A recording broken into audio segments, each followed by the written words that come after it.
Voilà, amis téléspectateurs et abonnés de Info Réumi, vous suivez votre rubrique politique de la campagne présidentielle de 2019. Nous avons à présent le plaisir de recevoir M.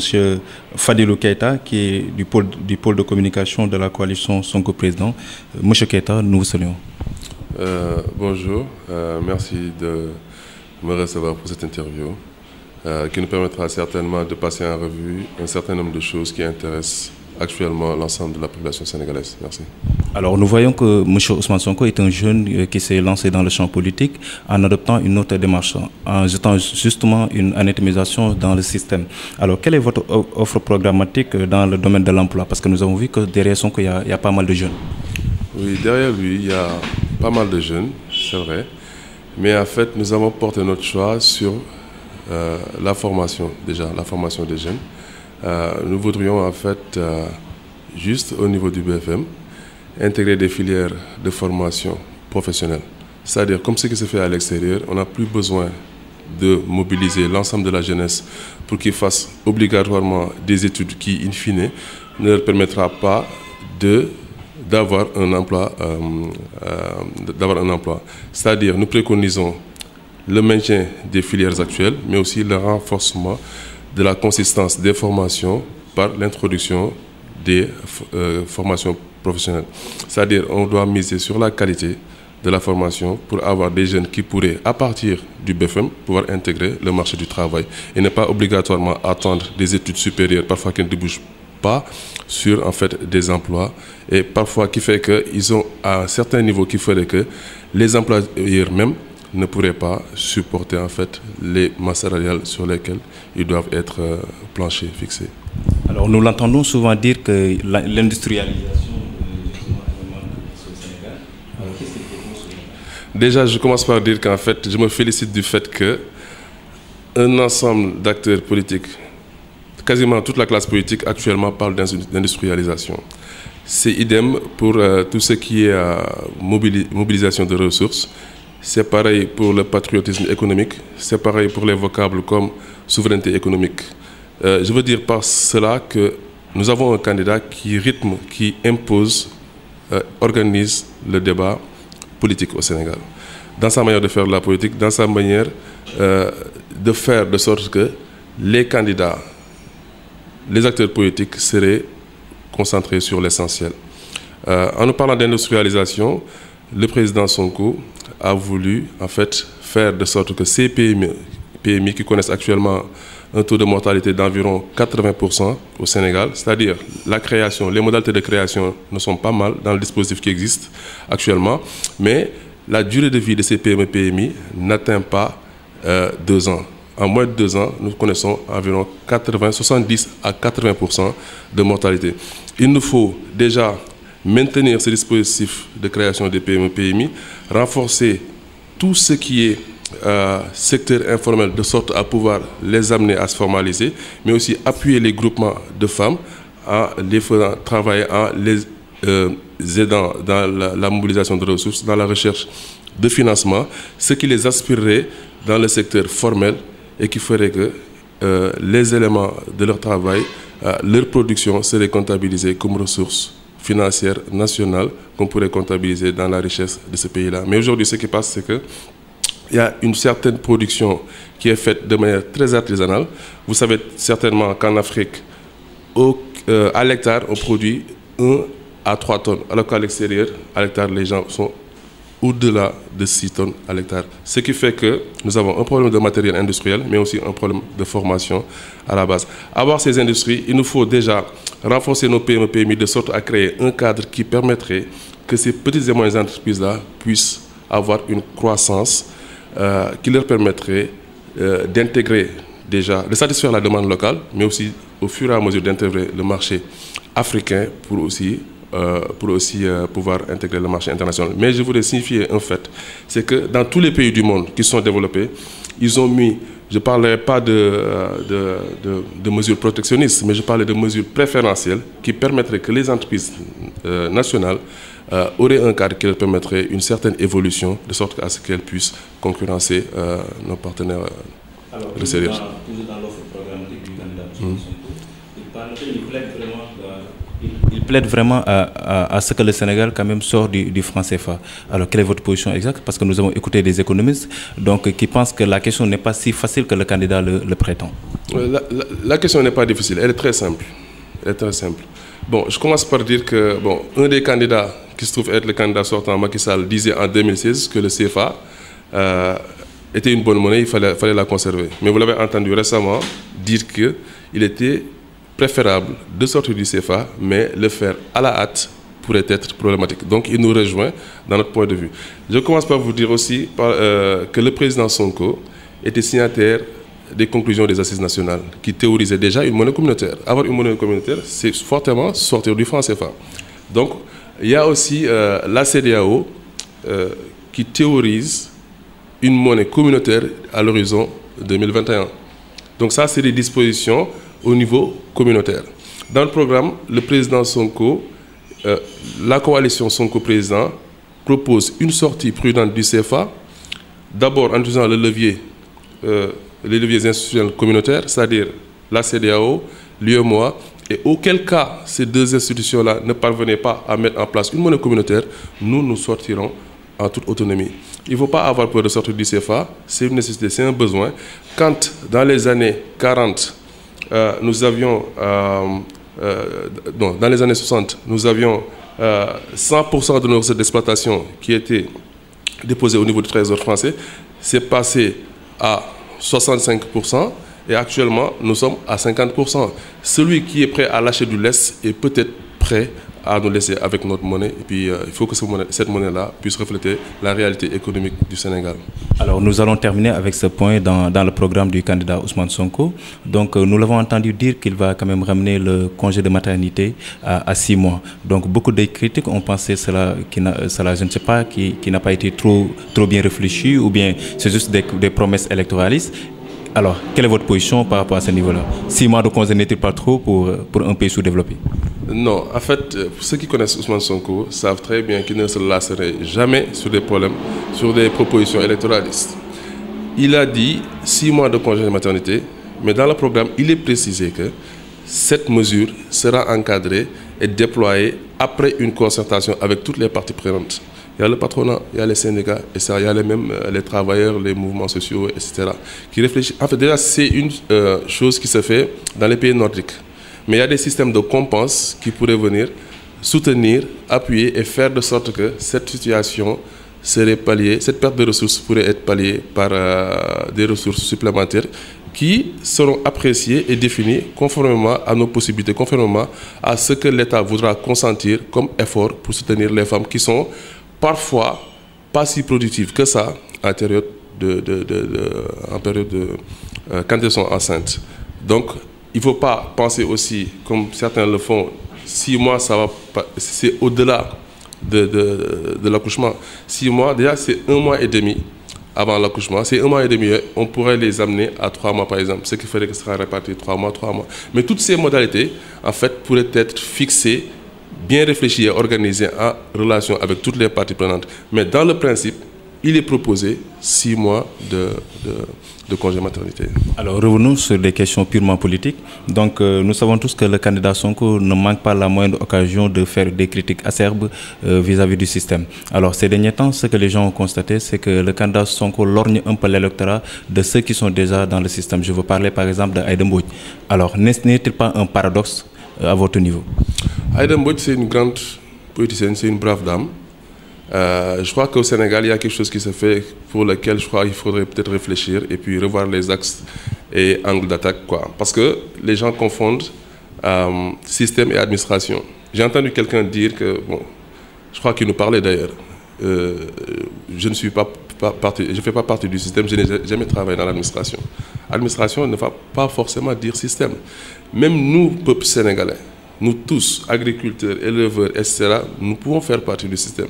Le système, c'est cette organisation en parallèle qui transgresse, qui est aux antipodes des dispositions légales et réglementaires qui organisent notre société. C'est-à-dire toutes ces personnes qui bénéficient plus des faveurs de l'État par rapport à d'autres personnes qui seraient dans d'autres localités ou n'avaient pas certains entrées ou n'ont pas une possibilité en fait, d'accès de certains milieux. C'est ces faveurs-là, cette disparité-là, cette inégalité, cette inéquité que nous voulons combattre. C'est-à-dire, nous voulons que nous qui sommes à Dakar, par exemple, quand vous observez le plan triennal d'investissement public du candidat sortant, il concentre 25% de ces investissements à Dakar.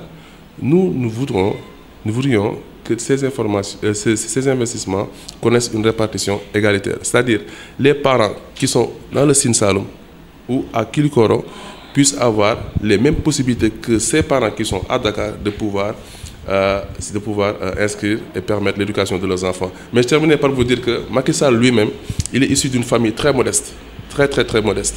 Donc s'il est parvenu à tous ces échelons pour être président de la République du Sénégal, c'est parce que ce pays a été géré, organisé de sorte qu'il y ait une certaine équité, qu'il y ait une égalité des chances. Mais aujourd'hui, force est de constater que ces gens qui sont, ces Sénégalais compatriotes qui sont dans les localités reculées, n'ont pas les mêmes chances que nous-mêmes qui sommes au niveau de la capitale. Alors, M. Keita, je reprécise la question. Déjà, Sonko, il fait des critiques au système. Alors, Aïda Mbodj, elle a été ministre pendant 12 ans, durant le régime du président Abdoulaye Wade.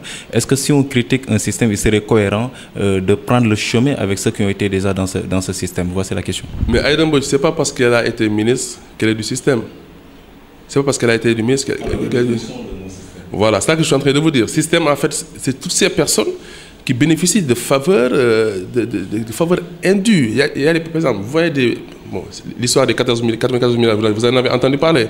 Comment est-ce que l'État du Sénégal, qui, au niveau de la justice donne des arrêts et condamne un client. L'État du Sénégal passe outre ces mesures et s'engage à payer 94 milliards à un particulier sénégalais, à une entreprise. Alors que ce même État du Sénégal a consenti 2 milliards et quelques pour une famille. Ça, ce n'est pas une erreur. Parce que ceux-là qui sont dans ces ministères-là, ceux-là qui sont dans ces différentes directions-là, connaissent la finance publique parce qu'ils ont été formés à l'ENA, ont des dizaines d'années d'expérience dans le service public. Donc, ce n'est pas des erreurs. Ça, c'est le système. Aujourd'hui, force est de constater que certaines personnes n'iront jamais appuyer Sonko. Pourquoi? Parce qu'ils ne paient pas leurs impôts. Et Sonko ne les arrange pas parce qu'aujourd'hui, nous voulons que ces personnes qui sont au fin fond du Sénégal et qui contribuent à l'impôt en payant leur TVA, que les patrons de presse, que toutes ces personnes qui sont ici puissent aussi payer l'impôt au même titre que tout le monde. Mais il n'y a pas de faveur à avoir vis-à-vis de qui que ce soit. Pourquoi? Parce qu'il est proche de l'État, parce qu'il ne fait pas des choses en ma faveur, parce qu'on n'est pas du même parti politique, etc. Il y a des Sénégalais que l'on enferme. Pourquoi? Parce qu'ils ont fumé des substances illicites, parce qu'ils ont volé 1000 francs 500.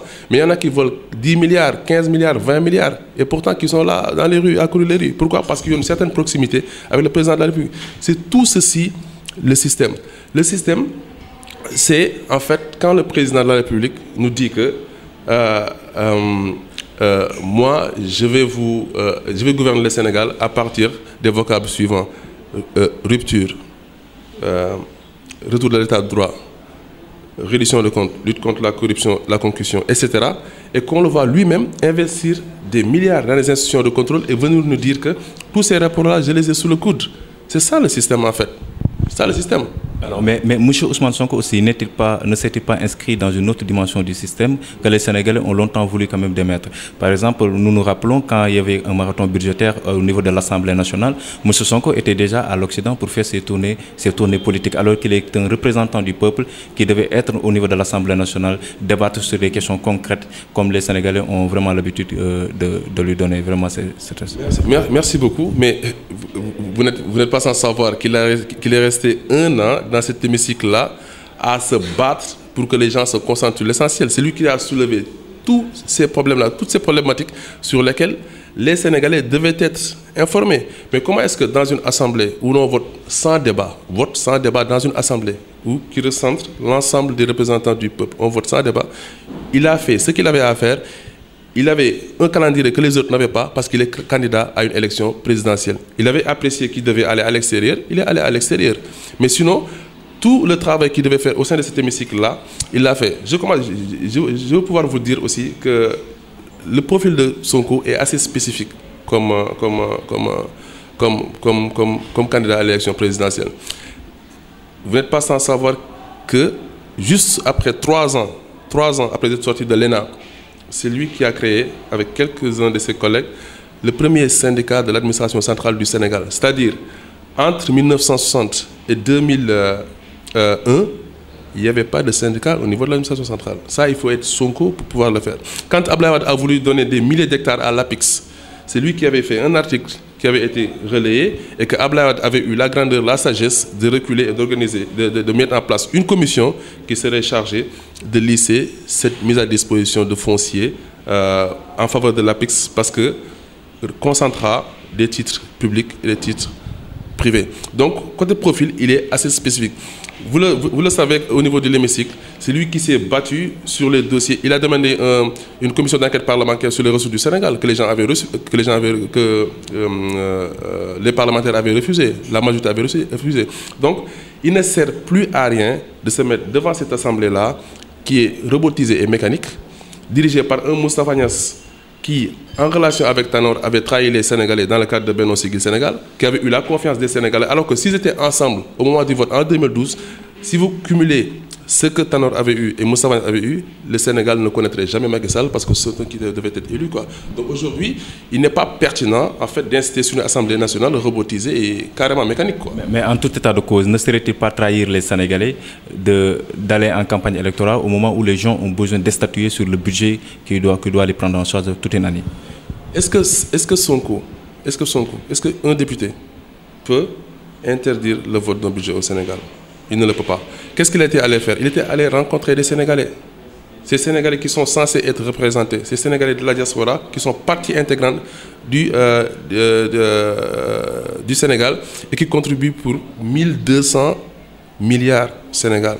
Donc, il est tout aussi important d'être au Sénégal, d'être à l'Assemblée nationale pendant une année, mais quand même accepter qu'au-delà d'1 an, que Sonko puisse prendre 1 ou 2 mois pour faire le tour du monde, pour voir un peu les Sénégalais. Alors, nous avons pratiquement même épuisé le temps qui nous a été réservé. Alors, nous allons procéder aux 2 dernières questions, mais trop rapidement. La première, c'est que qu'est-ce que vous allez dire à ceux qui lui reprochent d'un manque d'expérience? La preuve, c'est que pas plus tard qu'hier, il avait quand même des problèmes de se déplacer, reposés sur, je ne sais pas, un problème logistique. Ça, c'est purement logistique, hein. C'est pas lié à l'expérience. Il est normal pour une coalition grandissante qui reçoit tous les jours d'éminentes personnalités, qui reçoit tous les jours des masses, des groupes, des associations, etc., qu'il y ait des problèmes logistiques. Ça, c'est tout à fait naturel. Il l'a reconnu et s'est excusé du retard qu'il a eu dans certaines localités. Ça, c'est pas un truc. Par rapport à l'expérience, je vais vous dire, ceux qui connaissent plus l'État au Sénégal, ce n'est ni Macky Sall ni les autres. Vous savez c'est qui? Ce sont les énarques qui réussissent au concours, très sélectifs, et qui font 2 ans de formation. 2 ans, vous vous enfermez, vous étudiez pendant 2 ans tout ce qui est administration. Vous sortez, lui il est sorti, il est sorti major déjà. Major.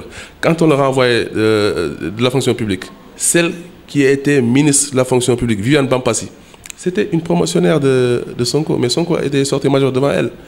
Voilà. Après, il a fait 15 ans et tout le monde sait que c'était un excellent inspecteur des impôts, incorruptible. Et qui, après avoir créé le syndicat des impôts et domaines, avait commencé à rédiger ce qu'on appelle le rapport sur les dépenses fiscales du Sénégal. C'est-à-dire, au-delà de prendre en charge les préoccupations de sa propre corporation, il allait au-delà en proposant un document qui pourrait permettre aux tenants du pouvoir de s'y appuyer pour améliorer la situation économique et financière du Sénégal. Voilà le profil. Dernière question, que direz-vous de ceux qui pensent que Sonko, il communique trop et comme le dit l'adage, trop de communication tue la communication? Oui, mais bon, ça c'est leur appréciation. Nous avons un calendrier, chacun a son calendrier, chacun a sa stratégie de communication, chacun prend en compte aussi ce qu'il a comme faveur. Nous avons comme faveur la jeunesse. Nous savons que la jeunesse occupe les réseaux sociaux, ce qui fait qu'il se déploie et s'accapare de notre communication. Parfois même la stratégie de communication a des difficultés à être déployée convenablement dans certains supports. Pourquoi? Parce que nous avons nos militants qui portent le projet. Et ça nous ravit et ça ne gâche en rien notre vision et notre volonté de nous imposer dans ce landerneau politique-là. Votre dernier mot? vous remercier tous les Sénégalais et leur demander de voter utile, de sanctionner un régime qui nous avait promis monts et merveilles et qui nous a déçus. Un régime qui a érigé la violence, la malgouvernance en leitmotiv. Qu'il sache que le 24 février 2019, nous avons l'unique chance de pouvoir changer de paradigme et de tourner définitivement ce cycle d'échecs et de tristesse qui a envahi le Sénégal de 1960 à nos jours. Et puis d'asseoir des conditions qui permettraient un développement endogène, qui recenserait et impliquerait tous les Sénégalais et qui ferait que tout le monde se sentirait sénégalais dans tous les niveaux de l'économie, de la vie économique, politique et sociale. Merci beaucoup. Ça a été un plaisir de recevoir Fadilou Keita, qui est dans la commission communication du candidat Ousmane Sonko. Alors, merci beaucoup, monsieur Keita. Merci.